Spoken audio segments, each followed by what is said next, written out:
الفاتحة. أعوذ بالله من الشيطان الرجيم. بسم الله الرحمن الرحيم. الحمد لله رب العالمين الرحمن الرحيم مالك يوم الدين إياك نعبد وإياك نستعين اهدنا الصراط المستقيم صراط الذين أنعمت عليهم غير المغضوب عليهم ولا الضالين. السلام عليكم ورحمة الله وبركاته. الحمد لله رب العالمين وبه نستعين على أمور الدين والدنيا والآخرة. اللهم صل على سيدنا محمد وعلى آله وصحبه وسلم. أما بعد، اللهم ارزقنا العلم والفهم والعقل والحكمة. وقال الله سبحانه وتعالى: بسم الله الرحمن الرحيم. يرفع الله الذين آمنوا منكم والذين أوتوا العلم درجات والله بما تعملون خبير. Sekalian yang dirahmati oleh Allah Subhanahu wa taala, pertama sekali kita panjatkan puji dan syukur kehadirat Allah Rabbul Jalal, kerana Allah telah mengizinkan dengan kehendaknya kita dapat berbuat kebaikan, kita dapat melaksanakan salat, kita dapat melakukan ketaatan, kerana segala kebaikan yang dapat kita laksanakan adalah dalam kehendak Allah Subhanahu wa taala, bukan disebabkan kita ini ada ilmu ataupun sihat, bukan disebabkan dengan umur muda kita boleh berbuat baik. Jika mana tidak dikehendaki oleh Allah, maka tetap setiap perkara yang kita lakukan tidak akan berlaku sama sekali.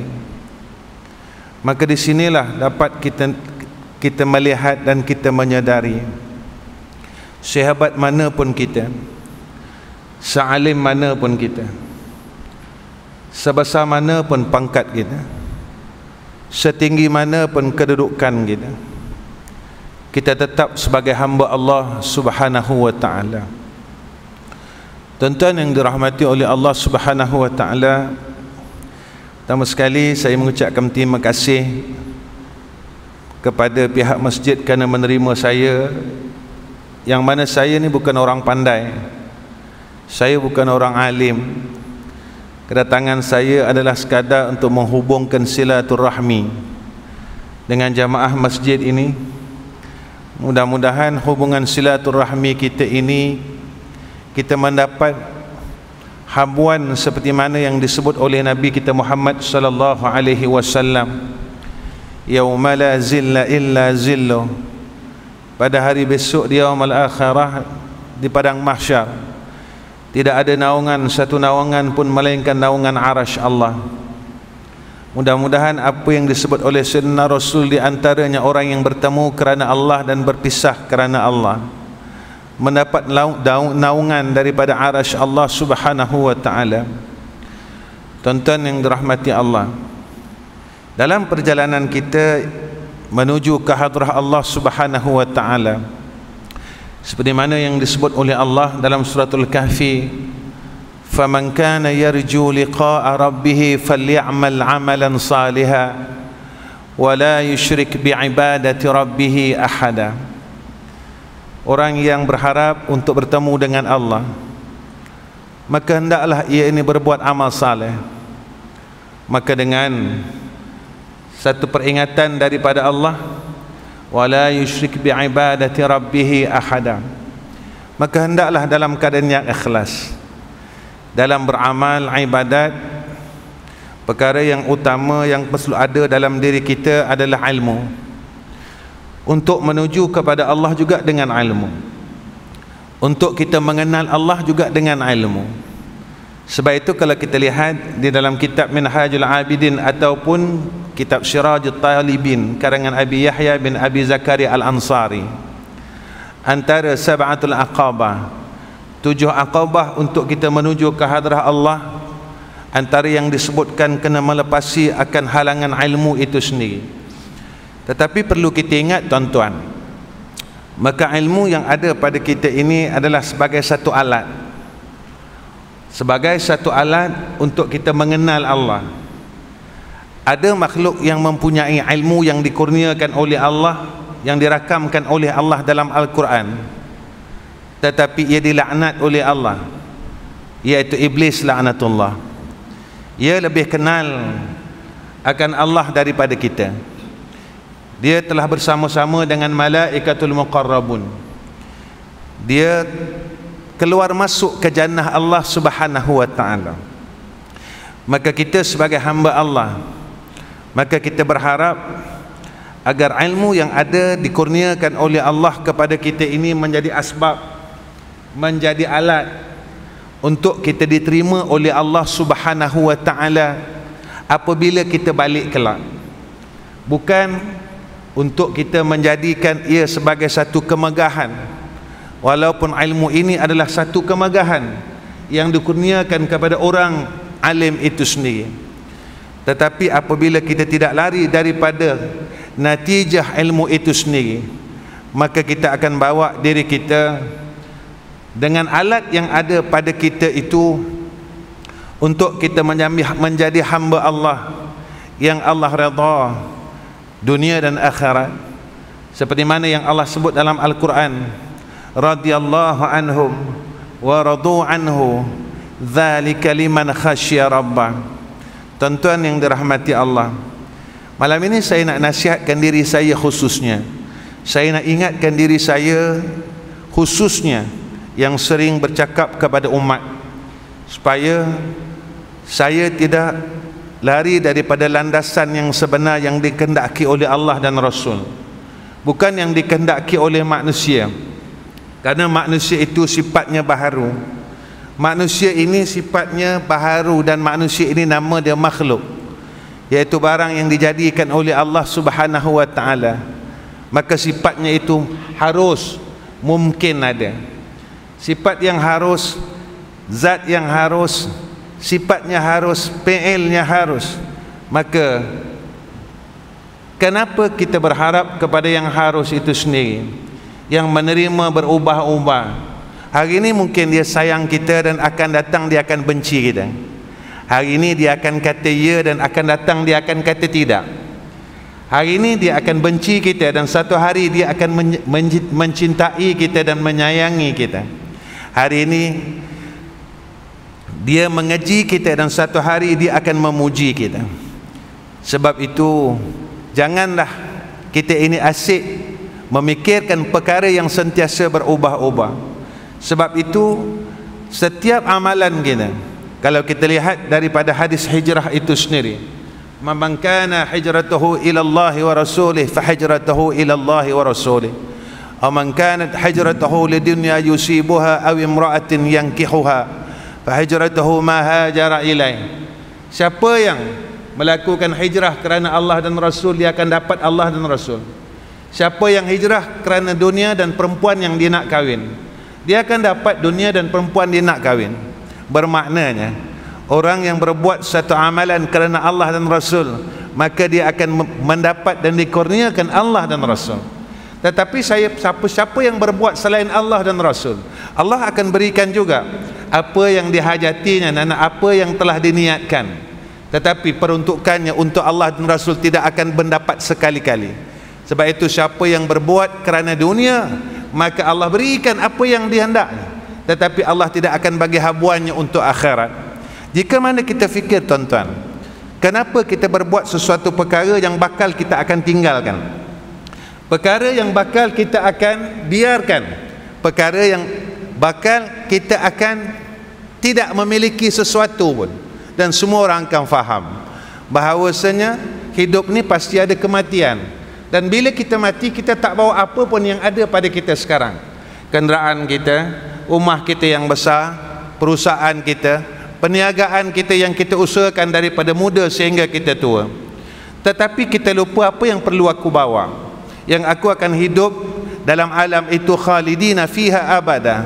Apabila kita muhasabah diri kita balik, tuan-tuan, kita tengok balik diri kita, apa yang telah aku buat dalam kehidupan ini. Ilmu yang ada pada aku ini, yang Allah berikan kepada aku tentang ilmu agama, fiqh, tauhid, tasawuf dan sebagainya, untuk apa sebenarnya? Apakah untuk aku bermegah-megah, untuk aku melontarkan kata-kata yang hebat supaya manusia ini memandang kepada diriku insan yang hebat, ataupun aku ingin pandangan daripada Allah Subhanahu wa taala besok apabila kita balik? Sebab itu Allah ingatkan kita di dalam satu surah, tiap-tiap Ramadan yang orang amalkan dari dulu, tuan-tuan, sekarang dah berbeza.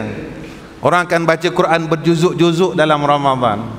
Dulu orang baca juzuk amma setiap Ramadan daripada awal sehingga akhir, bermula dengan alhaakumut takatsur hatta zuratumul maqabir kalla sawfa ta'lamun thumma kalla sawfa ta'lamun ila al-akhir al-ayah. Rakaat pertama diingatkan kepada kita, cilakalah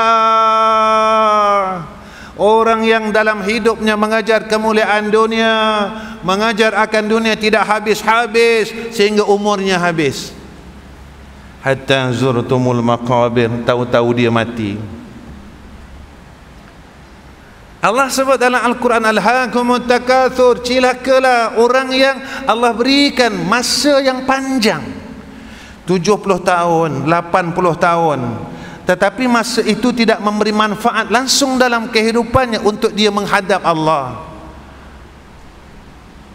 Tahu-tahu dia mati, harta yang ada pada dia dibelanjakan oleh anak-anaknya, dia cuma melihat dan mendengar. Satu bahagian dan satu sen pun dia tidak berikan kepada kita di alam arwah.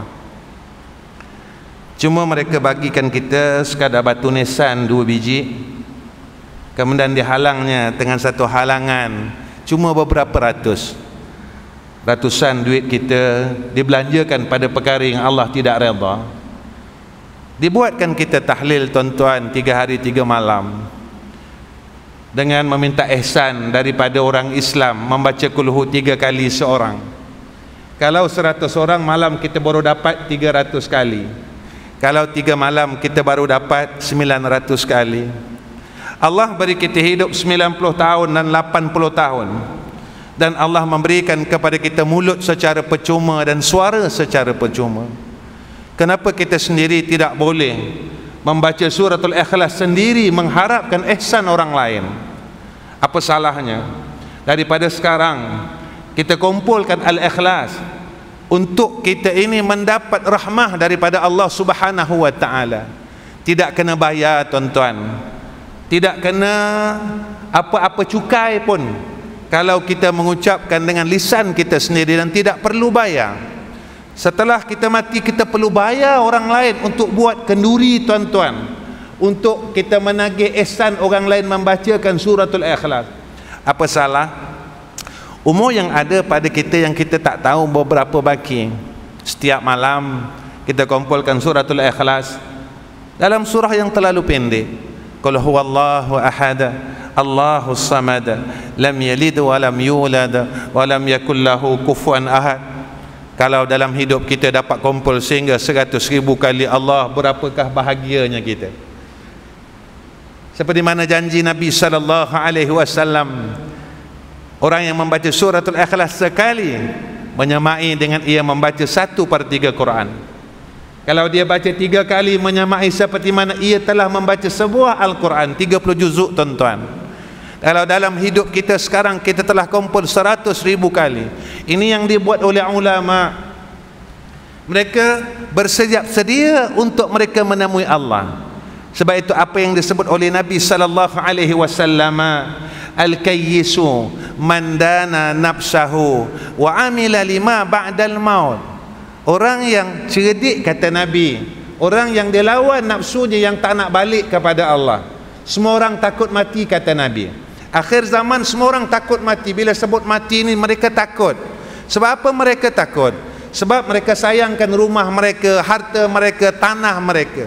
Tuan-tuan, besar mana pun tanah kita, akhirnya kita tumpang tanah orang.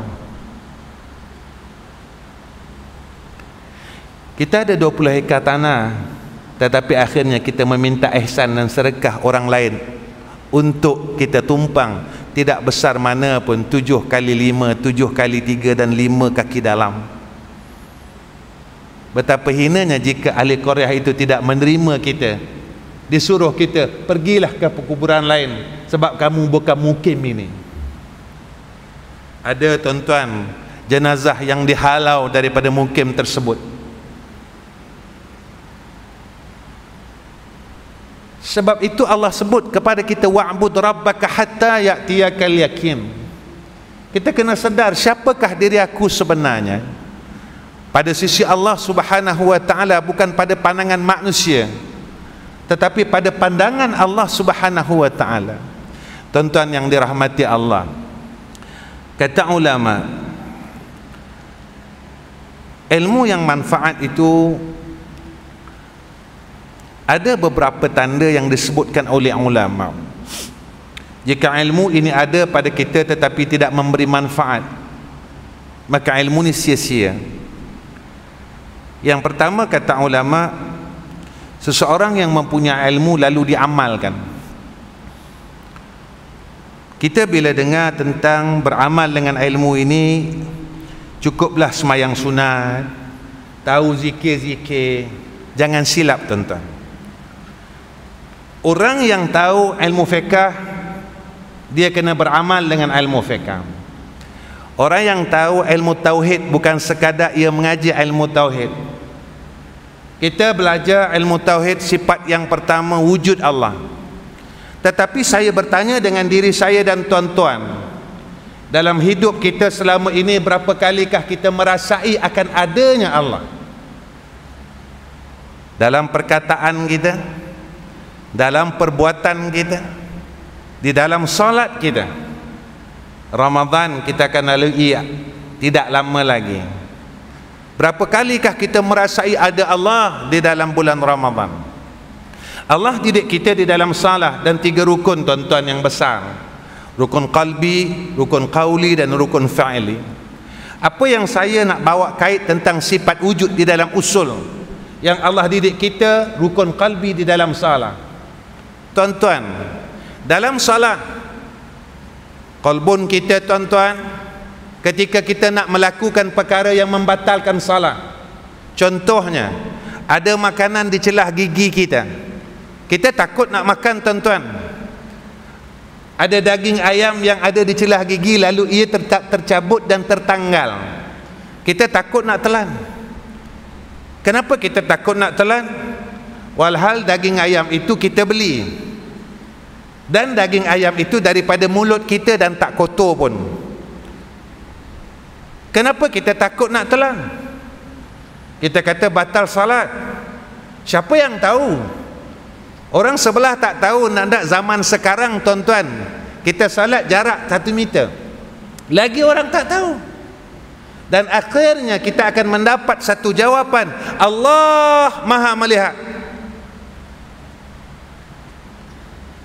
Ketika inilah pengamalan sifat wujud itu kita amalkan dalam salat, yang disebut oleh ulama dalam kitab Qatrul Ghashiyah fi ilmi Sufiyah, yaitu tentang perkataan yang disebut ma'iyah, yaitu rasa bersama dengan Allah Subhanahu wa taala, rasa diperhatikan oleh Allah Subhanahu wa taala.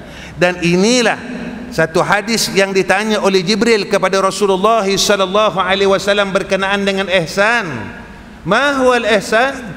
An ta'budallaha ka'annaka tarahu fa in lam yakun tarahu fa innahu yaraka. Apa itu ihsan dalam ibadah? Tatkala engkau melakukan ibadah seolah-olah engkau itu melihat akan Allah, bukan melihat zatnya tetapi rasa bersama Allah. Kenapa dalam solat kita boleh rasa sama Allah? Kenapa ketika nak mengumpat tak rasa Allah tengok dan Allah dengar? Kenapa nak cerita buruk orang kita tak rasa Allah melihat dan Allah mendengar? Kenapa ketika nak memaki orang lain kita tak rasa Allah melihat dan Allah mendengar? Maka ilmu usul kita sekadar sebagai ilmu, tidak menjadi manfaat, tidak menjadi ilmu nafi' dan yantafi'. Yantafi' ini jangan kita letak kepada yantafi' kepada ummah, tuan-tuan. Yantafi' pada diri dulu, memberi manfaat pada diri. Kita selalu suluh ilmu manfaat itu memberi manfaat, kita suluh memberi manfaat kepada ummah, terlebih dahulu memberi manfaat kepada diri kita ini yang jauh dengan Allah. Kita belajar tasawuf, tuan-tuan, adakah kita telah mengamalkan tasawuf itu? Walaupun tidak keseluruhannya. Kita selalu cakap, ya Allah, aku lemah. Pernah tak, tuan-tuan, kita bercakap dengan Allah, ya Allah, aku dah 30 tahun cari dunia, tak lemah pun. Sakit-sakit pun kita mampu cari duit.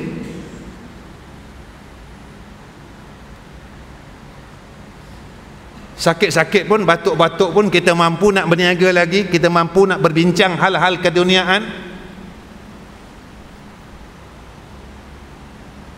Ini satu keperluan. Keperluan yang kita bincang itu ada masa dan hadnya. Apabila sampai masanya, keperluan itu tidak perlu lagi pada kita. Fa idza jaa ajaluhum la yastakhiruna sa'atan wa la yastakdimun. Kenapa dalam diri kita tidak langsung tengah berbincang tentang hal-hal yang kita nak bawa balik menemui Allah? Ilmu yang ada pada kita, tuan-tuan, seolah-olah tidak manfaat pada sisi Allah Subhanahu wa ta'ala, tetapi pada sisi manusia manfaat, kerana kita digelar ustaz, kita digelar tuan guru, kita digelar sahibul fadilah al-fadil. Rupanya pada Allah kita ini dilaknat. Tuan-tuan, ada hadis yang sahih, besok di yaumul akhirah, golongan yang pertama dipanggil adalah daripada golongan ulama. Lalu Allah tanya, ulama ini bercakap bagian-bagian, Allah kata salah, tidak, kamu menggunakan ilmu kerana jalan ini, jalan ini, jalan ini, jalan ini tidak benar pada sisi aku, kata Allah. Tuan-tuan, Allah tahu apa yang ada pada hati kita. Kita boleh tipu orang, tetapi kita tak boleh tipu Allah. Kita boleh tipu seluruh manusia dan seluruh makhluk dalam dunia ni, tapi kita tak boleh tipu Allah. Kedua, kita akan berhenti isyak, tuan-tuan. 8 berapa saya nak isyak sini? 8:27. Baik. Ilmu yang manfaat yang keduanya, tuan-tuan, kita tak sombong. Allah angkat sifat sombong dalam diri kita dan digantikan dengan sifat tawadhu'. Semakin kita ada ilmu, semakin kita tunduk dengan Allah. Tuan-tuan, iblis ini dilaknat sebab sombongnya. Aba wastakbara wa kana minal kafirin. Sebab dia rasa orang hebat. Rasa ni, tuan-tuan, kita je tahu. Rasa hebat, rasa bagus, rasa elok, rasa baik, rasa soleh. Tuan-tuan, orang yang dia rasa dia ada ilmu, dia akan bodohkan orang lain. Orang yang rasa dia kaya, dia akan miskinkan orang lain. Orang yang ada pangkat yang besar, dia akan hinakan orang di bawahnya. Sebab dia rasa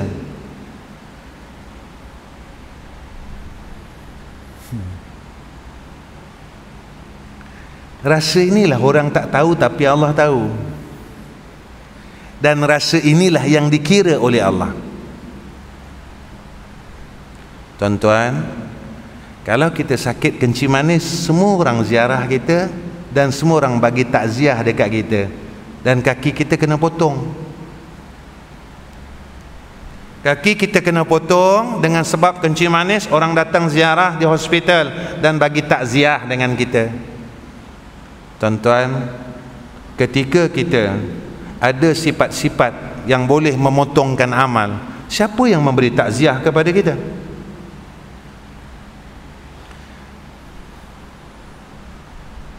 Siapa yang kesian kat kita? Tak ada siapa yang kesian kat kita, tak ada siapa pun yang menasihati kita ketika amal kita mula dipotong sedikit demi sedikit. Tatkala balik besok, kita ingat kita amal banyak, rupa kosong.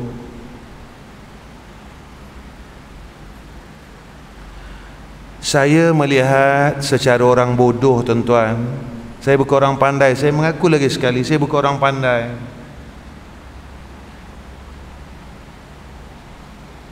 Dulu kita semayang rapat-rapat, sebab Covid kita semayang jarak-jarak.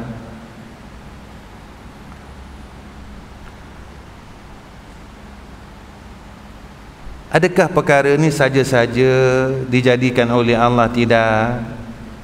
Sebab Allah sebut dalam Quran macam tu, Rabbana ma khalaqta haza batila subhanaka fakina azabannar.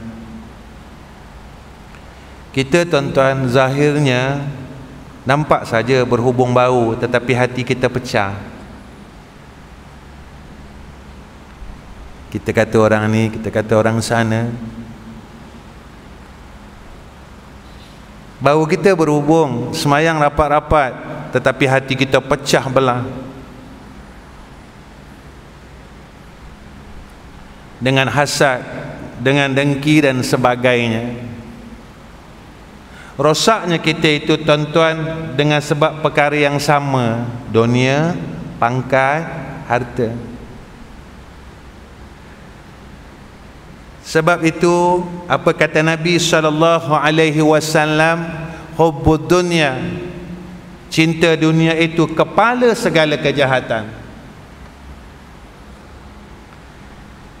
Dan Nabi sebut di dalam hadis, akhir zaman besok umat aku, mereka ni tadi akan ada satu penyakit yang dinamakan wahan ini. Apa dia? Takut mati dan kasih dunia, cinta dunia. Itu sekarang orang bergaduh, orang bertengkar sebab dunia.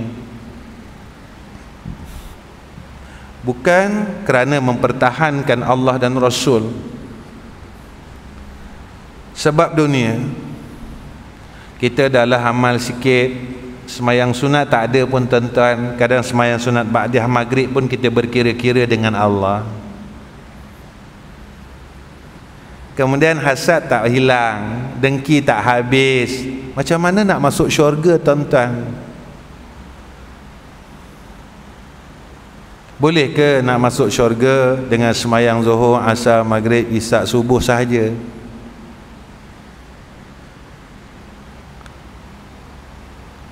Di samping buat yang fardu, kita tak meninggal perkara yang haram.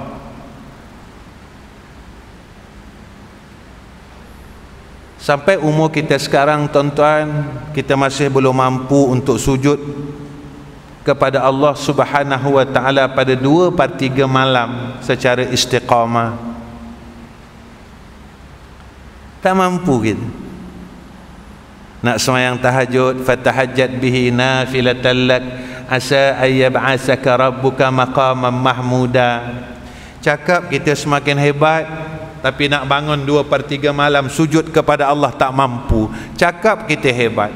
Betul lah apa yang disebut oleh Allah dalam surah Yasin, al-yawma nakhtimu ala afwahihim wa tukallimuna aydihim wa tashhadu arjuluhum bima kanu yaksibun. Besok Allah tutup mulut kita sebab pandai bagi alasan. Pandai bagi alasan, pandai bagi jawab. Bila orang cakap ini kita jawab ni, besok Allah tutup. Yang cakap tangan kita, kaki kita mengadu dengan Allah, Ya Allah, mereka boleh, orang ini ya Allah boleh sembang hal dunia sampai 1 pagi ya Allah, tapi mereka tak boleh mengingati Engkau, menyebut asma Engkau ya Allah sehingga 1 pagi. Tuan-tuan, dalam 1 hari 1 malam berapa kalikah nama Allah yang kita sebut dalam hari ini? Berapakah kalimah Allah yang telah kita ucapkan hari ini? Alhamdulillah ada solat. Kalau tak ada solat, berapakah kalimah tasbih yang kita sebut hari ini? Berapakah kalimah salawat yang kita sebut hari ini? Berapakah kalimah istighfar yang kita ucapkan hari ini? Kita bagi alasan macam-macam, tetapi Allah memerhatikan kita. Kiraman katibin, mencatat setiap amalan kita. Dunia ni kita cakaplah apa-apa tuan-tuan, sebab kita ada mulut. Kita tunggu sama-sama, saya dan tuan-tuan, sama-sama kita tunggu di yaumul akhirah. Saat kita di hadapan Allah, kita nak tipu siapa? Aku bagi engkau umur 70 tahun. Apa yang kau buat?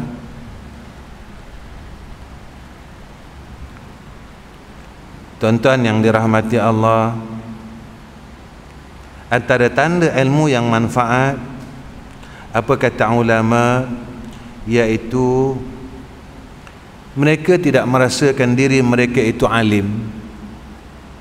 Kenapa tuan-tuan?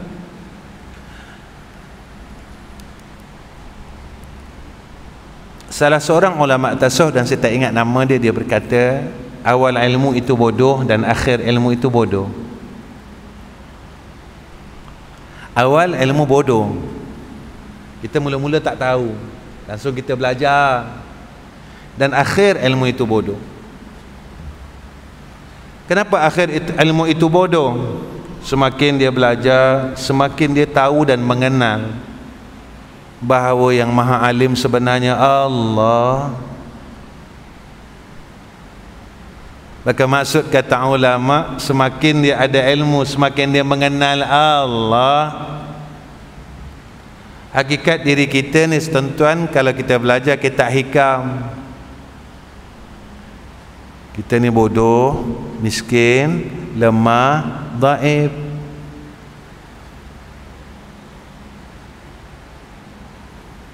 Kita memang miskin tuan-tuan.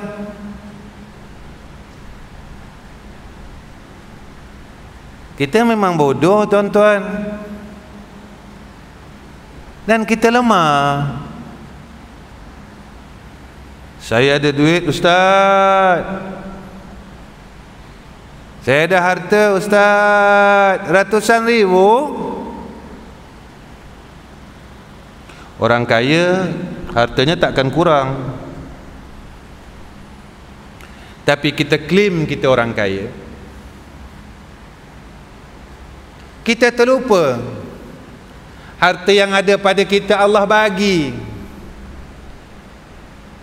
dan Allah boleh tarik harta tu tuan-tuan bila-bila masa. Begitu juga kehidupan ini, kita lupa hidup ini Allah bagi, dan Allah boleh tarik kehidupan ini dengan cara kematian.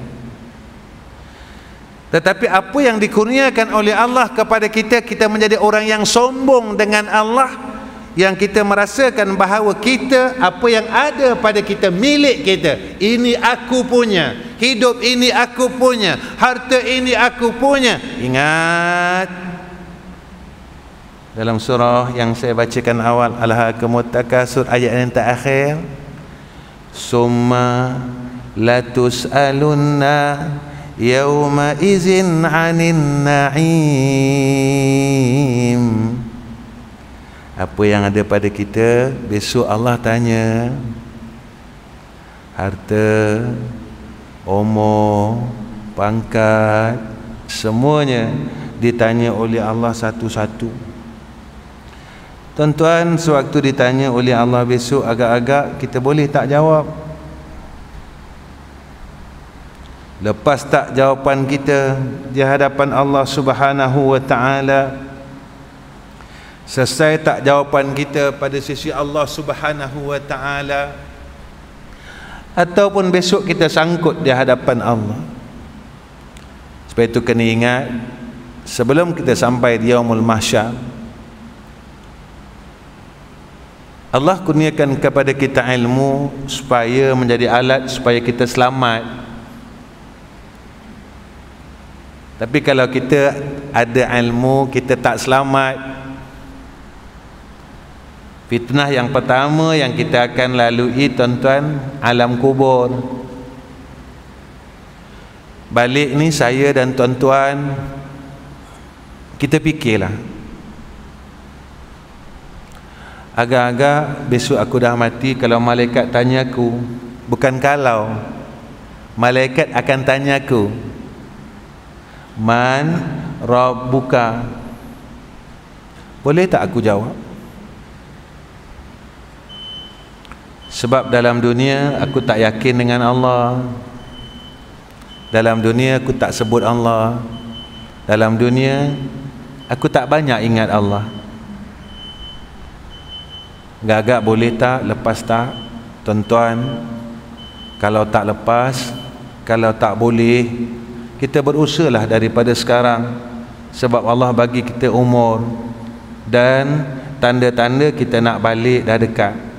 Badan kita dah tak larat, makan dah tak selera, kaki kita dah tak kuat, maka rupanya Allah sayang kita, lalu Allah bagi tanda ni. Allah sayang kita, tuan-tuan. Untung kita dapat sakit sebab Allah sayang kita. Lalu Allah ingatkan kita, masa kau dah nak balik dekat, masa kau dah nak balik dekat, aku bagi masa lagi untuk kau kembali kepada aku, kau berbuat baik semula pada aku dan betulkan mana yang salah, supaya besok kalau kau balik jumpa aku, kau kembali kepada fitrah. Fitrah kita apa, tuan-tuan? Fitrah kita mengenal Allah. Mana yang Allah sebut dalam Al-Quran, alastu bi rabbikum qalu bala syahidna. Di alam arwah bila Allah tanya dulu, aku ni Tuhan kamu, kita semua jawab ya, ya Allah. Itu masa lahir kita diingat balik dengan azan dan qomat, ingat yang ni Tuhan kau. Kita pun jalan 50 tahun, 60 tahun dengan dunia kita. Lepas tu ketika nak mati, orang ingat balik, la ilaha illallah. Supaya apa? Supaya masuk di dalam tak ada siapa boleh tolong dah, sendiri-sendiri, tuan-tuan. Malaikat datang tanya, siapa Tuhan kau? Langsung kita lupa, sebab masa dalam hidup kita lupa dia, kita tak sebut dia, kita tak ingat dia. Jadi dalam dunia, apa yang kita ingat, itulah yang akan berlaku di alam barzah. Kalau dalam dunia kita banyak ingat dunia, itu yang kita ingat dan kita akan lupa yang empunya dunia. Kalau dalam dunia kita ingat akan makhluk, kita akan lupa siapa pemilik makhluk. Tuan-tuan yang dirahmati oleh Allah Subhanahu wa ta'ala, jadi saya rasa cukup setakat ini pertemuan saya dengan tuan-tuan, sebab telah masuk Isya, ya. Jadi tuan-tuan, Masya Allah, sebelum saya tinggalkan tuan-tuan, ya, saya tak dapat bagi tuan-tuan apa-apa. Cuma apa yang saya telah buat, saya telah amalkan, saya nak tinggalkan untuk tuan-tuan. Amalan ni mudah aja, tuan-tuan. Doa supaya kita dapat mati husnul khatimah. Dan doa ini memang saya dah bagi lama pada semua orang, cuma masjid ni saya baru datang. Mungkin tuan-tuan tak ada selalu yang melihat, ya, YouTube dan sebagainya, tak jumpa. Kenapa saya nak bagi dua benda ni? Saya pun dah tua, tuan-tuan, 50 lebih, tua, tuan-tuan. Bila-bila Allah boleh tarik nyawa saya ni, roh saya ni bila-bila. Jadi kenapa saya buat? Saya nak besok mati mudah, tak boleh sebut la ilaha illallah, tapi Allah bagi kita peluang sebut nama dia yang pendek. Allah, mati. Pertama, tuan-tuan baca doa ni lepas maghrib, lepas subuh, pendek tuan-tuan. Allahumma barik li fil maut wa fima ba'dal maut. Allahumma barik li fil maut wa fima ba'dal maut. Allahumma barik li fil maut wa fima ba'dal maut. Allahumma barik li fil maut wa fima ba'dal maut. Allahumma barik li fil maut wa fima ba'dal maut. Siapa yang membacanya dijanjikan kepada kita mati di dalam Islam, yakni mati dalam fitrah. Di riwayat Tabrani. Alhamdulillah tuan-tuan, Allah tak cabut lagi amalan ni pada saya daripada saya muda, daripada umur saya 18 tahun. Alhamdulillah saya dapat baca sampai sekarang. Saya syukur dengan Allah. Saya takut sangat Allah cabut apa yang telah saya buat, sebab tanda kebencian Allah. Allah cabut kebaikan yang telah kita istiqamahkan. Kedua, iaitu apa yang terjadi satu hari seorang sahabat membaca doa ini sebelum takbiratul ihram. Lalu Nabi dengar siapa yang baca doa ni. Sahabat ni mengaku, saya Rasulullah. Tuan-tuan tengok dalam Al-Azkar, saya Rasulullah. Maka Rasulullah kata, orang yang baca doa ini dia akan dapat mati syahid, husnul khatimah. Sebelum takbiratul ihram, mudah tuan-tuan. Tuan-tuan, antara doa yang mustajab yang disebutkan kepada kita oleh Sayyidina Rasulullah Muhammad sallallahu alaihi wasallam, iaitu di antara azan dan iqamah, antara iqamah dan takbiratul ihram. Jadi kita baca doa ini sebelum takbiratul ihram, tempat doa mustajab. Apa doa dia? Saya baca 3 kali. Bolehkah saya ambil masa sikit lagi ni? Nak habiskan ni sikit je. Minta maaf ya semua orang. Ya, minta maaf banyak-banyak. Ambil sikit je.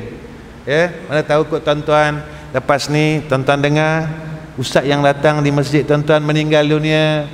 Ya, mudah-mudahan jadi satu kebaikan atas saya. Sebab kita tak tahu bila kita nak balik jumpa Allah Subhanahu wa taala. Tuan-tuan panjang umur insya-Allah. Tuan-tuan panjang umur insya-Allah. Tuan-tuan panjang umur insya-Allah. Saya baca 3 kali. Saya yang baca doa ini telah didoakan oleh Rasulullah SAW untuk mati husnul khatimah, mati syahid. Saya baca 3 kali tuan-tuan. Allahumma atini afdala ma tu'ti ibadaka salihin. Allahumma atini afdala ma tu'ti ibadaka salihin. Allahumma atini afdala ma tu'ti ibadaka salihin. Alhamdulillah, setakat ini saja pertemuan saya dengan tuan-tuan. Dan sebelum saya tutup, tuan-tuan tolong doakan kami, dan doakan madrasah kami. Kedatangan saya bukan untuk saya meminta sumbangan daripada tuan-tuan, minta harta tuan-tuan. Saya dah cakap pada awal, kedatangan saya kerana menghubungkan silaturahmi. Dan tuan-tuan mungkin ada yang kenal saya dan mungkin yang baru kenal saya. Saya ada 2 madrasah. Madrasah saya baru lagi tuan-tuan. Yang pertama, madrasah yang saya buat sendiri berumur 22 tahun. Dan madrasah yang kedua, madrasah yang saya teruskan daripada almarhum orang tua saya. Tuan-tuan mungkin sebahagiannya kenal almarhum orang tua saya, itu almarhum Ustaz Ghazali bin Hasmullah. Pada tahun 80-an dulu masyhur dengan kaset dia, Ubat Hati, Adab Berjiran, Adab Kepekan. Yang tu ayah saya almarhum. Dan saya teruskan madrasah dia yang kini berumur 39 tahun. Alhamdulillah, saya buat dan teruskan sekolah ini bukan kerana saya nak mencari hal keduniaan. Sebab saya buat sekolah ni, saya tak kenakan apa-apa yuran pada murid-murid saya. 39 tahun tuan-tuan, bukan 39 hari. 39 tahun daripada mula bina, saya tak minta apa-apa bayaran. Makan, minum. Saya bukan orang kaya, saya bukan millionaire, tapi Allah Subhanahu wa ta'ala menjanjikan sedemikian. Saya tak minta pun sebulan 300, 200 dan sebagainya. Setiap program yang saya buat di madrasah, saya buat secara ta'awanu 'alal birri wat taqwa. Ni masa Covid, kalau tak Covid saya akan buat camp jadi sekolah dalam 2 minggu. 2 minggu itulah saya akan buat secara bukan percuma tuan-tuan. Saya tak tetapkan apa-apa yuran, apa-apa bayaran. Nak bagi-bagi tak bagi tak apa. Alhamdulillah, 2 tahun ni saya tak dapat buat. Sebelum ni saya telah buat hampir 12 tahun. Alhamdulillah, peserta hampir 700 orang, 500 orang seluruh Malaysia datang. Alhamdulillah, Allah tolong. Macam mana Allah tolong? Sebab Allah dah janji Allah nak tolong. Mana dia? In tansurullaha yansurukum. Murid saya tak ramai, dalam 200 lebih, hampir 300, kadang-kadang turun. Biasalah tuan-tuan, kerja agama macam ni. Tuan-tuan tolong doa supaya Allah tak cabut kerja saya sekarang dalam keadaan yang ikhlas, tidak kerana dunia tetapi buat semata-mata kerana akhirat. Mudah-mudahan Allah bagi saya kekuatan. Tuan-tuan tolong doa. Doa, ya Allah bagikan insan itu kekuatan dan istiqamah dalam apa yang dia buat. Karena apa yang saya buat sebenarnya, saya duduk dalam liang lahat besok, mudah-mudahan saya senang. Kubur saya luas dan ramai orang yang datang mendoakan saya. Orang-orang yang pernah kita bantu dalam agama, mereka ingat kita sekurang-kurangnya. Saya nak buat tu ya tuan-tuan. Kalau kita buat kerana duit, duit habis. Buat malam ni pun saya tak minta harta tuan-tuan. Walaupun kalau saya perlu cakap, boleh saya cakap dengan dana madrasah dan sebagainya, tapi saya tak nak cakap tuan-tuan. Saya tak nak cakap. Tak nak cakap. Walaupun sekarang kita tengah bina masjid dan sebagainya, bina surau kita tu, saya tak nak cakap. Sebab saya takut tuan-tuan salah faham. Datang saya ni kerana saya nak buat kutipan, tak. Saya datang kerana nak silaturahmi. Cuma saya minta doa tuan-tuan. Saya minta doa, tolong doakan saya. Mudah-mudahan Allah permudah segala urusan dunia dan akhirat. Kerana harta ini milik Allah, dunia ini milik Allah. Bukan semesti orang kaya dia boleh menginfakkan hartanya pada jalan Allah jika Allah tidak izinkan dia. Sebab itu pada manusia jika kita selalu meminta-minta, mereka akan marah kita. Satu hari mereka akan benci dan cela kita. Walaupun dalam keadaan kita sangat memerlukan. Tetapi Allah Subhanahu wa ta'ala tidak pernah memarahi dan membenci hambanya, selalu meminta-minta jangannya. Baik itu saya tak minta dengan tuan-tuan malam ni, sebab saya tak mahu ia menjadi satu fitnah dan salah faham di antara kita. Saya minta doa saja tuan-tuan bangun malam, tolong doakan saya. Jadi setakat ini saja, wa akhirul kalam. Wassalamualaikum warahmatullahi wabarakatuh. Bismillahirrahmanirrahim. Alhamdulillahirabbil alamin. Wassalatu wassalamu ala asyrafil anbiya'i wal mursalin wa ala alihi washabbihi ajma'in. Ya Allah, ya Rahman, ya Rahim, kami tadahkan dua tangan kami ya Allah pada malam ini. Tangan yang penuh dengan salah, yang penuh dengan dosa dan maksiat, yang kami sendiri tak sedar, dan banyak mana dosa kami ya Allah, banyak mana dan besar mana salah kami ya Allah. Ya Allah, umur yang Kau telah berikan kepada kami ya Allah, berilah kami peluang untuk kami menjadi hamba-Mu yang baik dan saleh pada sisi-Mu dan semakin baik ya Allah. Beri kami kekuatan untuk melakukan ketaatan dan kebaikan dan meninggalkan kejahatan ya Allah, hinggalah kami bertemu kepada Engkau ya Arhamar Rahimin. Ya Allah, kami tak tahu bagaimana kami saat kami bertemu dengan Engkau itu tatkala sakaratul maut nanti ya Allah. Tetapi ya Allah, kami berharap jadikan lidah kami dapat menyebut nama-Mu ketika sakaratul maut. Sekurang-kurangnya ya Allah, kami dapat panggil nama-Mu dengan kalimah Allah. Janganlah Engkau bisukan lidah kami ya Allah, jangan Kau keluarkan mulut kami ya Allah daripada menyebut nama-Mu ya Arhamar Rahimin. Walaupun kami hamba-Mu yang jahat, banyak salah, tapi izinkan kami menyebut nama-Mu ketika kami mati ya Arhamar Rahimin. Ya Allah, ya Rahman, ya Rahim. Allah marda anna, fa illam tarda anna faghfir lana, fa illam faghfir lana fa'fu an, fa illam taghfir lana fa'fu anna ya Allah ya Arhamar Rahimin. Walhamdulillahi rabbil alamin. Taqabbalallahu minna wa minkum.